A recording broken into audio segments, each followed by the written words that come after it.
Hey guys, this is Bharat and welcome to Bharat's Kitchen with Domino's Cheese Burst Pizza.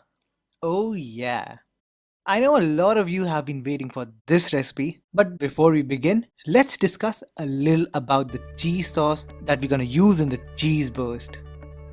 Now the key point here is how to melt the cheese without splitting the fat out. And if you really think that we're gonna use a bechamel sauce or a white sauce, then you're totally wrong.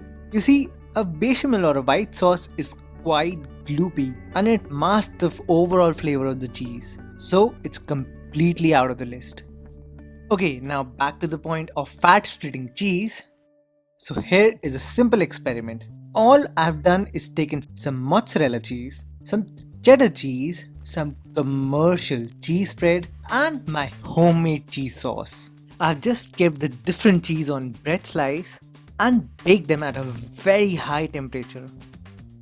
And you can easily notice all the four cheeses would have released their fat. Like if you look at mozzarella cheese, it's become quite rubber-like. Even for the cheddar cheese, it goes the same. But if you look at a commercial cheese spread, the fat has separated from the proteins, but it's become too oily, which has made the bread too soggy, and seriously, it's not something that I'm gonna eat. Finally, we have our cheese sauce. And yes, the fat has separated from the top layer, but if you look at the bottom, the liquid cheese is still there. Now I know you're wondering that why even after such high exposure of heat, it still has that liquidy effect. Well, as far as I know, it's because of these two salts, which is sodium citrate and sodium hexametaphosphate, which are very commonly used in processed cheese.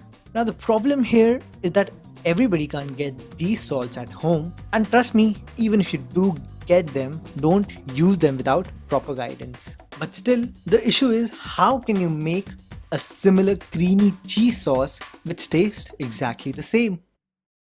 Well, the answer is pretty easy. Use a white cheddar cheese slice. You see, unlike normal cheddar cheese, cheese slices are very shiny.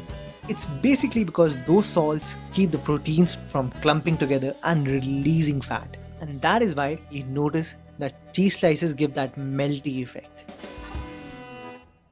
Okay, finally, enough of my boring and long explanation. So let's begin with it. So first, we're gonna take some whole milk and some milk powder. Now milk powder will enhance the creaminess of the cheese sauce, and also every milk powder has a little bit of sugary note to it, which will help to give that balanced flavor. So make sure you mix the milk powder and the whole milk thoroughly, and then transfer this mix into a Ziploc bag or a resealable bag. At this point, add your cheese slices, and if you won't break them apart before, then the sauce will be too lumpy after it's cooked. Okay, add a dash of salted butter and then seal the bag. Now before we put this into a water bath, just make sure that you mix and mash everything together. Alright, now since I don't have a sous vide system, and I know most of you also don't have a sous vide system, so I've just taken a big pot of water and I made sure that the temperature of water has reached to 75 degrees centigrade. And even if you don't have a cooking thermometer, you just need to make sure that the water is not boiling. So keep the heat as low as possible.